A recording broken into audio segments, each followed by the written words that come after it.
If you want to create a new wine brand today and launch it in the US, it is infinitely harder to do that than it was 7 or 8 years ago. Too many brands, too few distributors. It's created an unworkable situation. And here's the punchline: distributors can no longer do what they used to be able to do. It's not a matter of motivation or education, it's a function of what's possible. Welcome to Masterclass US Wine Market with me, Barbara Fitzgerald. In this show, we'll break down the complexities of selling wine in the US by discussing the relevant issues of today with experts from around the globe. Each episode serves up 3 key insights to help elevate your winery's presence in the US market. So grab a pen and paper and let's pave the way for your success in the US. Hello, welcome to Masterclass US Wine Market. Today, I am thrilled to welcome Ben Salisbury to the show. Ben is a multifaceted professional with over 4 decades of experience in the wine and spirits industry. His expertise in sales and marketing strategy comes from working with major companies like Saint Michel Wine Estates and Constellation brands. Ben is a sought-after speaker and contributor, frequently sharing his knowledge at industry conferences through his blog, his YouTube channel, and in publications like Wine Business Monthly. His mission is to challenge outdated practices and provide innovative solutions to help wineries and distilleries thrive. So welcome to the show, Ben. It's so nice to have you here. So thrilled to be here. Thanks for having me. Yeah, absolutely. And before we dive into today's discussion, Ben, I'd love it if you told us a little bit more about your background and how you came to work in the business. Sure. Selling wine and spirits is my second career. I started out working in restaurants. I went to culinary school for college, got my bachelor's degree in hotel restaurant management. So that was my first career. But in the middle 80s, I switched to selling wine and spirits to restaurants instead of working in restaurants. And that's all I've ever done since then. Somewhere in the mid 90s, I started to focus on chains, on premise chains. And so of my 40-year career, 21 of those years was spent selling to major restaurant and hotel chains and leading as salespeople who sell to hotel and restaurant chains. But that taught me a lot about, thinking long term, going after major pieces of business. I learned a lot doing that. And a lot of what I learned informs my career as a consultant.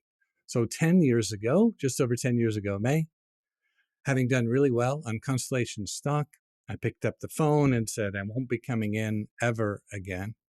And by the way, as fun as you think that might be, it's 10 times as much fun to make that call.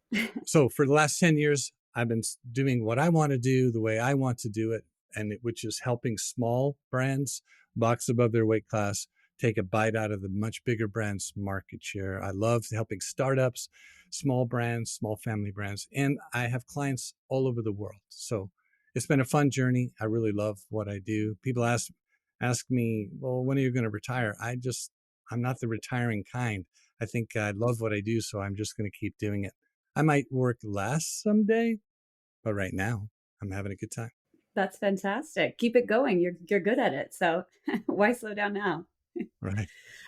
So in this episode, we'll talk to Ben about his experience working in the US market to now having his consulting firm that specializes in wine and spirits. And specifically, we'll talk about the current state of wine distribution in the US. So our 3 key takeaways for today's masterclass and what we're excited to learn from Ben are first, understanding what has changed in US distribution over the last 5-6 years and why wineries need a new strategy.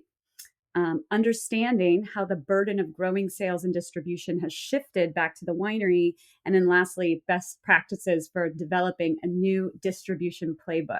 So let's dive in. So Ben, we've definitely seen profound changes in the wine industry in the past years, specifically like consolidation of distribution channels and growing threat of neo-prohibitionism, among other things. So can you talk a little bit about these changes and tell us what innovative strategies you would recommend, especially for smaller or independently owned wineries to adapt and thrive in this evolving landscape? So the big change in a nutshell that has taken place in just the last 6 or 7 years, because this wasn't really as big of a problem, say 8 years ago, and that is just the proliferation of brands, wine, spirits, ready to drink, low alcohol, no alcohol, alcohol, cannabis drinks. I mean, it's just crazy proliferation of drinks. And at the same time, a shrinking pool of distributors.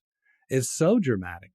It's so dramatic. And it's getting worse every day, but it has become an unworkable situation for most brands. If you want to create a new wine brand today and launch it in the US, it is infinitely harder to do that than it was 7 or 8 years ago. Too many brands, too few distributors. It's created an unworkable situation. And here's the punchline: distributors can no longer do what they used to be able to do. It's not a matter of motivation or education. It's a function of what's possible. When you have, literally tens of thousands of products in your portfolio, it's very, very difficult to give attention to some of the smaller ones. So it's a rough, rough environment. But the good news is there are alternatives that you can build your brand in spite of the current condition, but it requires you to accept the reality of what has changed. And that's where a lot of people are stuck, Barbara. They're stuck. They haven't really put a wet finger in the wind and said, you know what, something's changed, something big has changed. And so we better adapt. Unfortunately, just way too many people have missed that memo. So what kind of strategies then would you recommend for those wineries once they come to feel the change in the air? What can they do to evolve? Yeah. So first and foremost is accepting the reality. A lot of people are stuck there. They haven't made it past that. They're clinging to what used to work. They're thinking, well, the distributor's making 30, 35 points. They should be selling for me. Or, I've spent a lot of money traveling to the market, blah, blah, blah. They should be selling for me. Well, if that's how you think, you're going to stay stuck and disappointed for a very long time. But once you accept the reality, now you're free to move on to doing something about it. And so the first thing to do about it is to accept it. The second thing is to begin to control your own destiny. I like to tell people to adopt the mantra: if it's going to be, it's up to me, meaning you and your team. You're going to have to take responsibility for building sales and distribution. I say this a lot in my videos and articles, but the burden of building sales and distribution has shifted from the distributor tier back to the supplier tier. Now, if you're an importer or a foreign producer, that makes it even more complicated because you still have the same number of intermediaries. But what you want to do is make sure that your partners, your chosen importers, brokers, etc., understand and have adjusted to the new reality where they're doing more things themselves. So, number one, accept the reality of what's changed. Number two, begin to control more of your own destiny. And now we can get into some more granular, specific stuff. Yes, absolutely. So let me tick off a couple of things. One thing is the days of building what we would call a wide and thin distribution. There was a time where you wanted a lot of distribution across a large breadth of accounts. This is how you build the brand. You want to, have a nice broad distribution. That is not practical anymore. And because we all still have revenue goals, what I recommend is a narrow and deep approach. Fewer accounts, but much better chosen accounts, and going very, very deep with them. So lots of business with fewer accounts is a great way for small producers to insulate themselves against the realities of the market. So that's a bit of a shift too, is think narrow and deep instead of wide and thin. And that leads to yet another strategy, which is researching the opportunities for each market.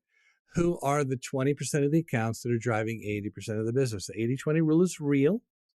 If you ignore it to your peril.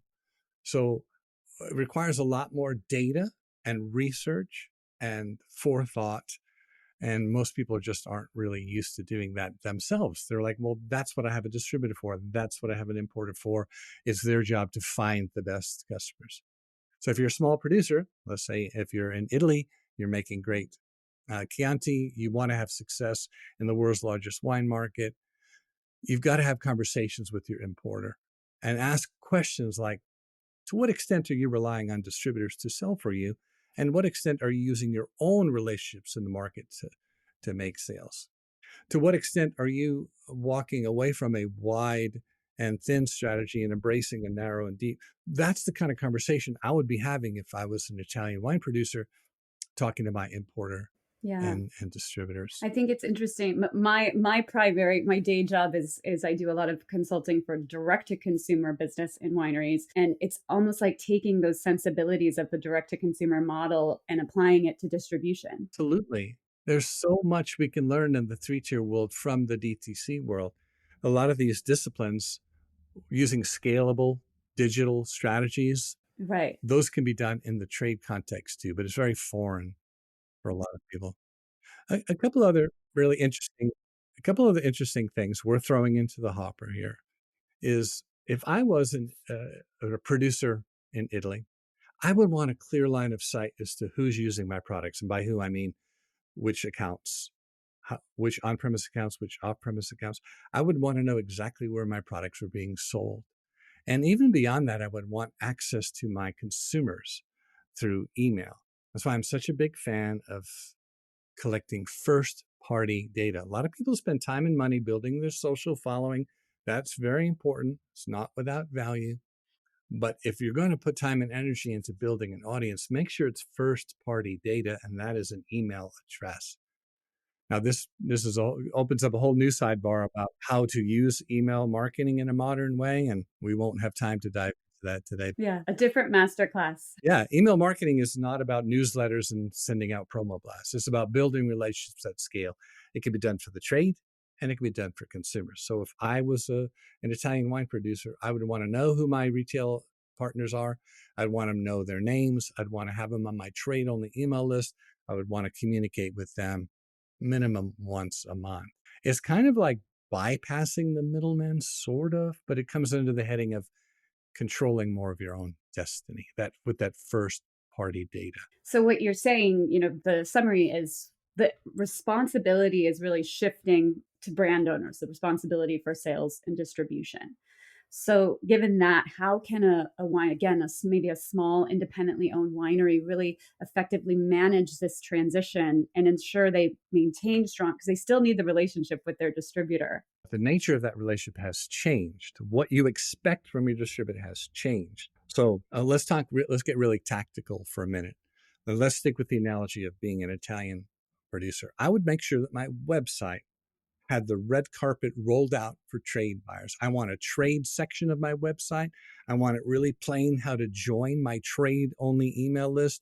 I'd provide compelling reasons to join my trade only email list, get access to special allocations, be first to know about, scores, be the first to know about new releases. You provide compelling reasons to join your trade only email list. I would make sure my website was ready to receive and grow a trade only email list. I would also make sure my website was full of the assets that the three-tier system needs: bottle shots, label shots, tasting notes, bios. These all need to be available digitally. Now, a lot of producers leave that up to their importer to put that on their website. That's fine to have that redundancy, but if I was a producer, I would want that on my own, so that as people organically signed up for my email list, I would do that. And this is also, I like to say, all roads lead to email. Your social media, your website, your advertising, all of it should go to acquiring email addresses. So if you have an Instagram presence, for example, Instagram only allows one URL, and that's in your bio. You can't put links into the content that you're posting. So, but it's shocking how many wineries and producers are using that one URL to point to their website. What they should be using is Linktree, which opens up a whole array of calls to action. Visit our website, shop online, join our email list, check out our latest scores, check out our events. So it's the little things like that. And on that list of calls to action for Instagram should be a button right on the top to join our trade only email list or join our consumer email list. So it's possible to take the steps to to collect that first party data. Then you need to know what to do with it when you get it. Perhaps another conversation we can dive into that. Yeah. And so, in a recent article you had written, you talked a little bit too about the importance of not just trying to make it about trying to hold your distributors accountable, but really, taking the reins into your own hands. So, can you explain that a little bit more? I think it comes down to what distributors are and are not capable of doing anymore. Because there's so many, put yourself in the shoes of a typical distributor sales rep, completely overwhelmed. Every day is a day of survival.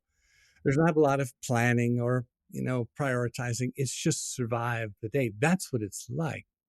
So if you're expecting distributors to take this document you've prepared, hey, we want to be in these types of accounts, and this is where we want to be priced, and all this granular quality of distribution issues, you are off your rocker if you think the distributor has time to process that kind of granular direction. They don't. So what you do is recalibrate the expectation of the distributor to some very simple and basic things, but extremely valuable. Don't run out of stock.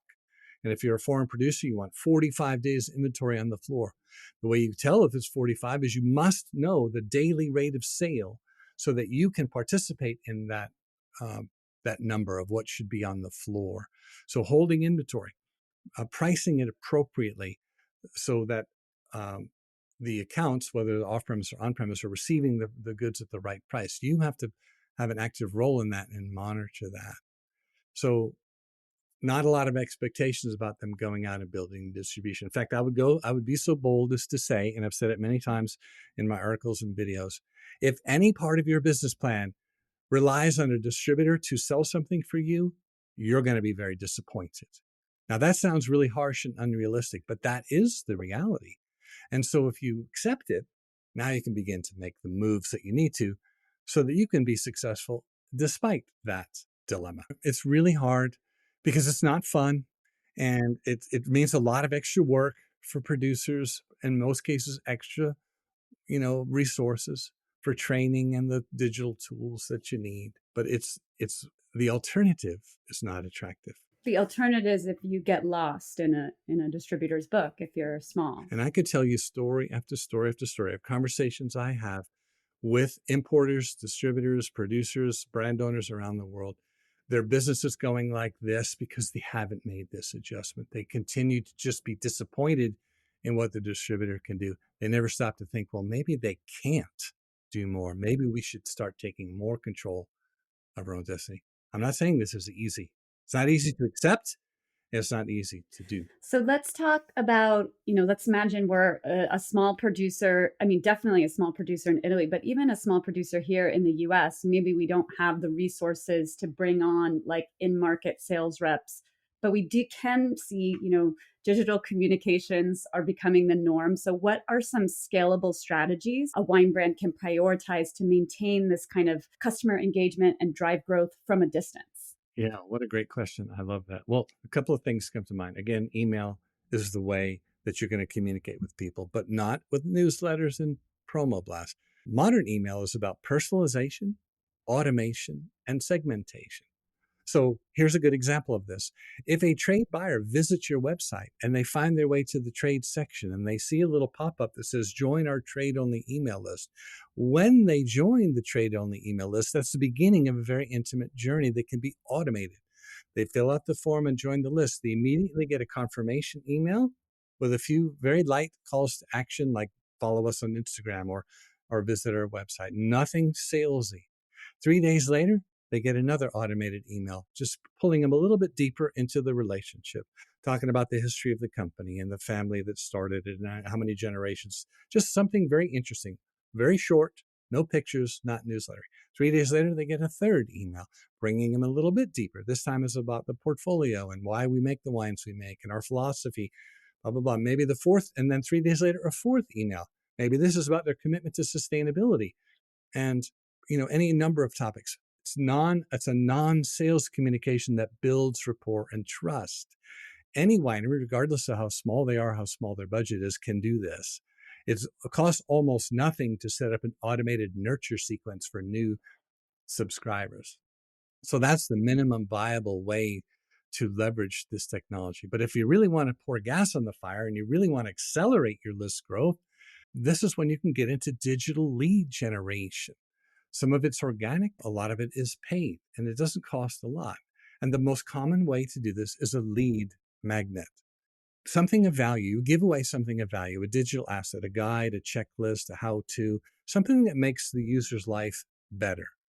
For example, the insider's guide to getting the hard to find wines, or, you know, 7 tips for starting a home wine collection. You create something that would be desirable by your ideal customer avatar, and then you create advertising to put it in front of those people. The targeting tools that exist, let's just talk about the Meta suite of tools, which I'm a huge fan of. The ability to put the right content in front of the right customer is so precise now. It's almost frightening what Meta can do. Uh, Yesterday, I took on a new client that was producing ice wine, and they want to be very specific about who they attract. They want to attract people who enjoy drinking ice wine. Well, you can do that. You literally can do that. You can target people who have an interest in ice wine. That's how sophisticated these tools have become. So digital lead generation, which brings people to you, this is known as inbound marketing and sales, as opposed to outbound, where you're reaching out to people. So you grow your email list by attracting people to you using these digital strategies. It's game changing. It's quite remarkable. It's easy to measure the ROI, and you do have to sometimes test several different things to see if they work. But inbound lead generation is a game changer for a small producer. Yeah, that's fascinating. And such good, like you said, something that really a winery of any size or any budget can really set up. You don't need a big tech team to make that happen. You don't even need to pay for expensive graphic design. You can use Canva, and in the age of AI, you can use chat. You A small Italian producer could sit down right now and, with a few special prompts, get some ideas from ChatGPT on what would make a great consumer lead magnet for the United States for my Italian wines. They could do the same thing for sommeliers and wine buyers. There's help available for the small producer. You don't need to hire an expensive agency to create a winning lead gen campaign. There's a learning curve, but it's worth it. And quite honestly, if you don't submit to this learning curve, the alternative is pretty bleak. Yeah. And I like the advice too of those smaller emails that, as you said, kind of so people can get to know you and build a relationship with you, but also because people have short attention spans. And if you send everything in one long email, they probably won't make it to the bottom. So a little bit here and there, little nuggets are really digestible. Breaks my heart when I think about how much work and effort goes into a typical winery newsletter Yeah. that, that nobody reads. And your open rate isn't going to tell you everything. Maybe they'll open it, but did they read it? Most likely not. No one has time for that. But if you customize and segment your list and you send out shorter communications that doesn't waste people's time, it gets right to the point, and you've leveraged the subject line so they know what to expect when they open it, you can literally train your users to open every email you send. And I'm a practitioner of this myself. I built my own business with lead generation and modern email marketing. And I love it when I get a reply. I send an email out to 900 people, which is just one segment of my list, but I get a bunch of replies because it feels like I'm writing just to them, because I've segmented my list so that I'm only sending out communication that's relevant to that particular recipient. Here's a case in point of the opposite of this. I'm constantly getting emails inviting me to some event going on at a winery that is nowhere near where I live. They've sent that announcement to everyone on their list, regardless of where they live. They're completely ignoring that they could have segmented that list to the people who are within a certain distance from their winery. So it's just a lack of discipline around how to use these tools properly. Yeah. And keeping the conversation relevant for the other side. One of my favorite books is by Gary Vaynerchuk, called Jab, Jab, Jab, Right Hook. And the premise of the book is every 3 emails you send out should be informative, educational, entertaining, something to enrich the relationship. Only 1 out of every 4 should be a promo, some kind of a pitch to buy something. If wineries just did that, if they just adopted a jab, jab, jab, right hook philosophy, they would have higher open rates and they would actually sell more. So if you want to sell more product off your website for direct to consumer, it all is contingent on the size and engagement level of your email list. If you're not constantly growing your email list, you can expect your sales to flatten and decline. The amount of people that come to your tasting room, driven by email. The amount of people that go to events out in the trade, driven by email. All roads lead to email. That's my number one takeaway from this conversation. Yeah. Well, thank you for that and for all of your incredible experience and wisdom that you've shared with us today. So before we go, we like to wrap up with a rapid fire quiz where we ask 3 questions to help our listeners better understand the U.S. market and what you talked about today. So number 1, what is your number 1 tip for mastering the U.S. wine market? Learn what to do instead. That's my number 1 tip.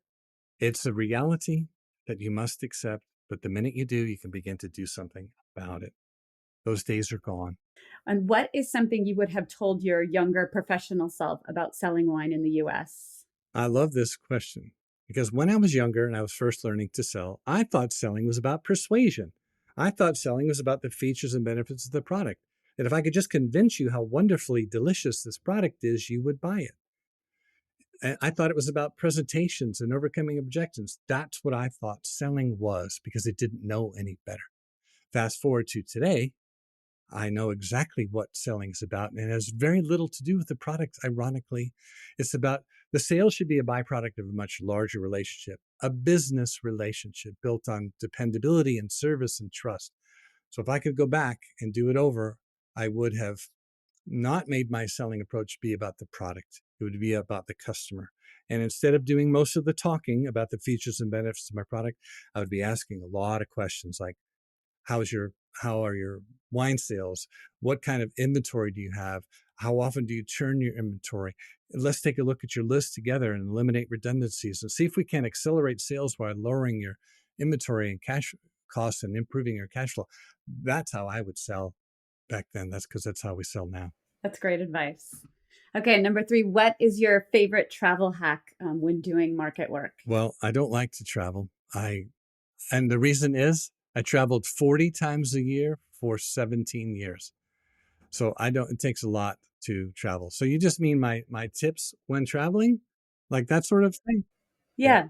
A tip for somebody who's on the road a lot. Well, I'm not on the road a lot, but used to be. So for those of you who are on the road, I would just say don't confuse activity with achievement. Being in wine sales is a very busy job, but being busy isn't the job. Getting the results are. So activity and work and travel and hustle doesn't always relate to results. So be mindful of that. Slow down. Make more disciplined use of your time. Learn to say no. You don't have to do quite so much. Great advice again. So Ben, thank you so much for joining us today on the Masterclass US Wine Market podcast. How can our listeners connect with you? Well, I would love it if they would visit winesalestimulator.com. Wine Sales Stimulator is my group membership program. It's the future of my company, getting people to pay 1 monthly fee to be part of my group, part of my inner circle. So winesalestimulator.com would be a great place to find me. When you get there, there's tons of articles, videos. You can reach me from that place. That would be great. Perfect. winesalesstimulator.com. Well, Ben, thank you again so much for your time and all that you shared with us. Hope to talk to you again very soon. Thank you for having me. All right. Take care. And that's a wrap for this episode of Masterclass US Wine Market. Thank you so much for joining us. If you enjoyed this episode and want to stay up to date with the latest industry trends, remember to like, follow, and share our podcast. And if you find value in our conversations, please leave us a review to help others discover the show and grow our community. Stay tuned for new episodes every Monday. Until then, brindiamo il vostro successo.